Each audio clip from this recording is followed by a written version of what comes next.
of Heads of Navies and CoastGuards of Gulf of Guinea nations to discuss the actualization of the Combined Maritime Task Force.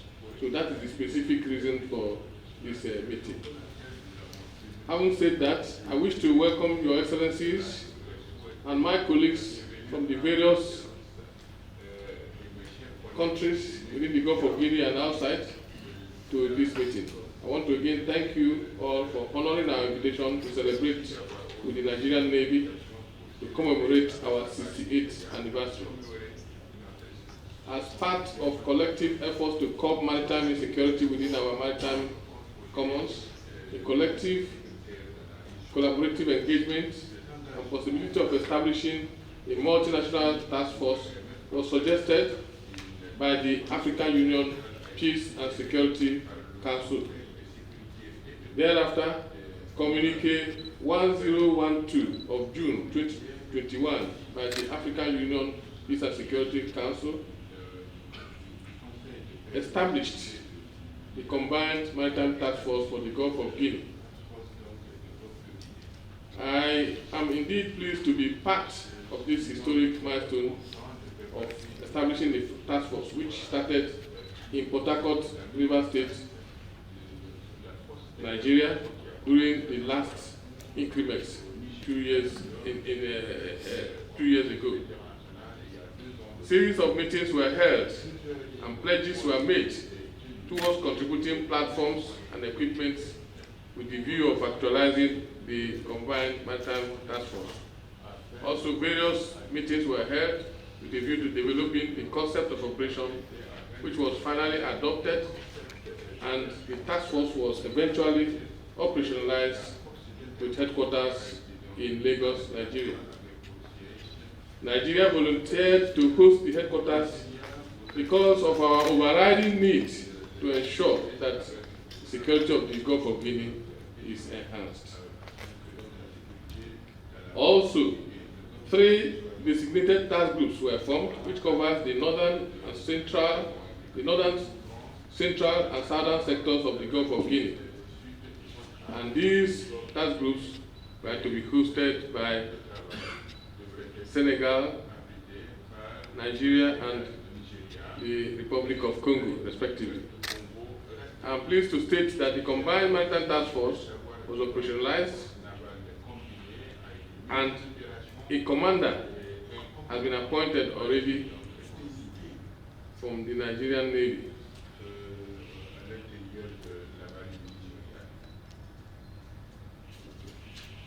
However, there is need for us to consider equipping and staffing the headquarters as well as the various sectors.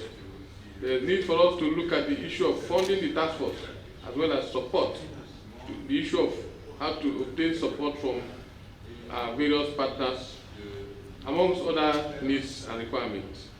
I believe that our gathering here today will provide another opportunity to further deliberate towards the actualization of the aspirations of the Combined Maritime Task Force in supporting the region's blue economy as envisaged by the African Union. On this note, I humbly ask that we, as heads of navies and coastguards of the Gulf of Guinea region, as well as our strategic partners and stakeholders, must do what is required to ensure that the task force complements existing initiative to ensure a more secured Gulf of Guinea. These existing initiatives, of course, include the Yaoundé architecture and other regional initiatives, which I believe that this task force will complement. There is also need for us to look at the concept of operation and the modus operandi of the task force, noting particularly in the area of command and control, area of operation, and what the task force is expected to do. I foresee a task force that will be based on coordination, something similar to the maritime task force that was formed at the Gulf of Aden at the period of the Somali pirates issues.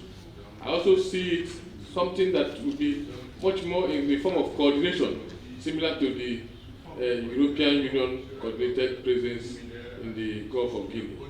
And these are the areas that I think that this particular forum will give opportunity for us to discuss, while our international partners will also give guidance where their experience may be needed. So once again, I want to welcome you. I want to thank you for attending this meeting, and I wish us fruitful deliberations. Thank you, and God bless you all.